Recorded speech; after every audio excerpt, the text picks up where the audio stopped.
Assalamualaikum, salam sejahtera, salam GBN, salam Malaysia, salam kuasa ketiga. Jika audio jelas, boleh tolong maklumkan, share ramai-ramai ya. Shadow Band ni masih berterusan dan sertai Telegram saya Regi JC Ritaudin. Baik, ada beberapa persoalan yang telah diajukan kepada saya. Salah satu daripadanya berhubung dengan kenyataan UMNO kenyataan PAS disusuli kenyataan UMNO dan sebagainya. So sepintas lalu secara am lah, tanpa masuk siapa cakap apa, Tuan Ibrahim cakap apa, Zaid cakap apa, PAS menyuarakan ketersediaan dan harapan agar UMNO dan PAS bekerjasama semula. So ini sebenarnya sejajar dengan apa yang saya beritahu kepada anda, bahawasanya penyelesaian politik di negara ini cukup jelas. The end game is very simple. Untuk menjayakan visi, wawasan, harapan bahawasanya terbentuk satu persekutuan parti-parti yang boleh menyatu padukan Melayu Islam secara total dan mampu menang pilihan raya umum tanpa bantuan parti-parti lain. Ianya adalah menerusi kerjasama UMNO, PAS dan Bersatu.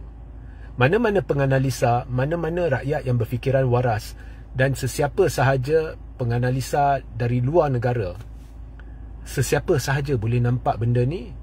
Dan ini benar juga sebelum PRU 15. Jadi antara banyak-banyak faktor ya, faktor Zahid, faktor pemecatan orang-orang kuat UMNO oleh Zahid yang telah menyebabkan UMNO mencapai prestasi terburuk dalam sejarah.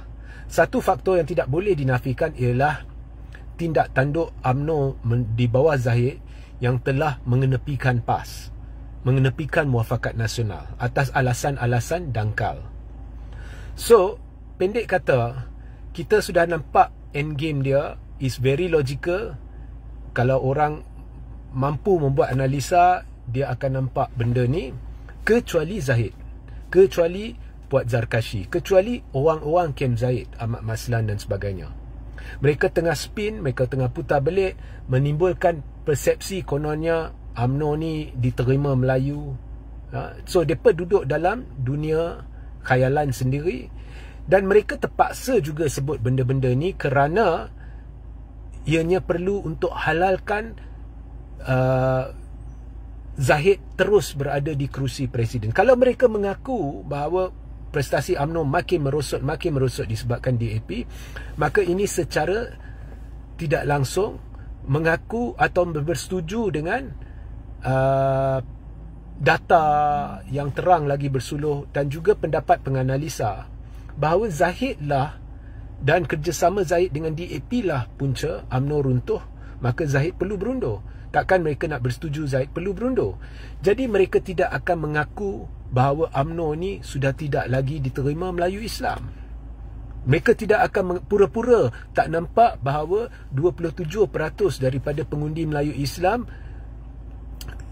ya, ataupun 27% daripada saki baki pengundi Melayu Islam yang menyokong UMNO pada PRU 15 boykot UMNO pada PRK Kemaman. Mereka pura-pura tak nampak semua tu. Sebab kalau mereka nampak, mereka setuju UMNO ni tengah jahanam di bawah Zahid, prestasi dia sedang menjunam, maka ya secara tidak langsung adalah persetujuan bahawa Zahid perlu berundur. So that will never happen. Mereka akan terus bermain propaganda UMNO ni ada harapan, ada masa depan dan sebagainya. Anyway, itu dah menyimpang sedikit daripada tajuk.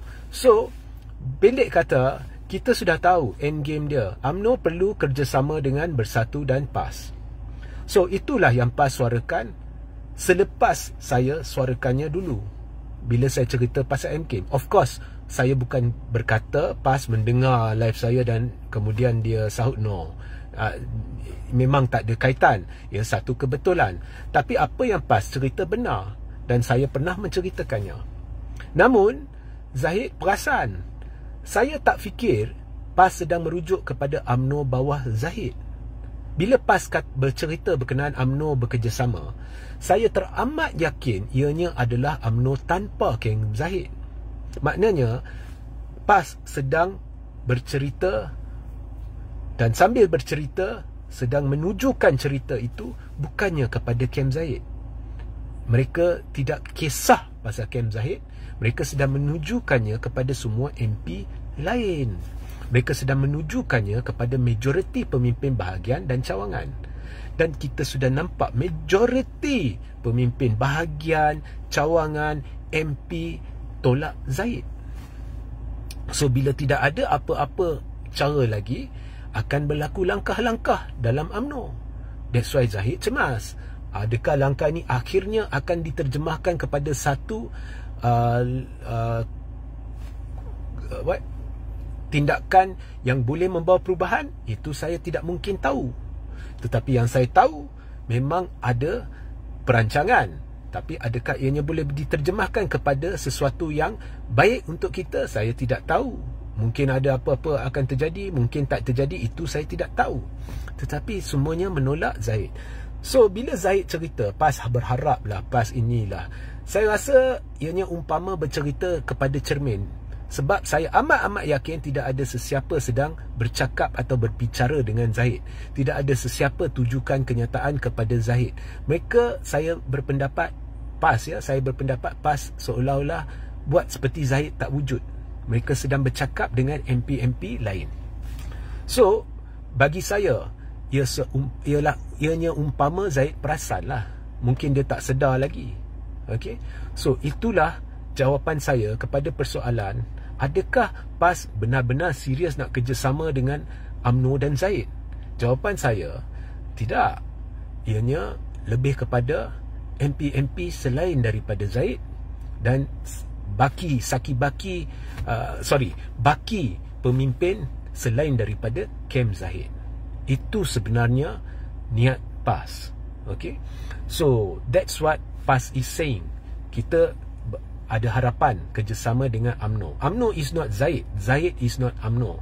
Zahid cuma diberi mandat untuk mengetuai UMNO, menjaga UMNO, dan he is doing a very bad job. Ya, dia sudah gagal. Tetapi walau bagaimanapun, bila PAS merujuk kepada UMNO dan presidennya menjawab, itu tak pelik.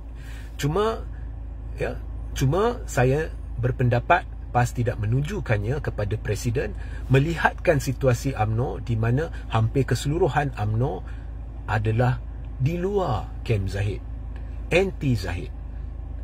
Sehingga kita berjumpa di lain masa. Assalamualaikum, salam sejahtera, salam GBN, salam Malaysia, salam kuasa ketiga.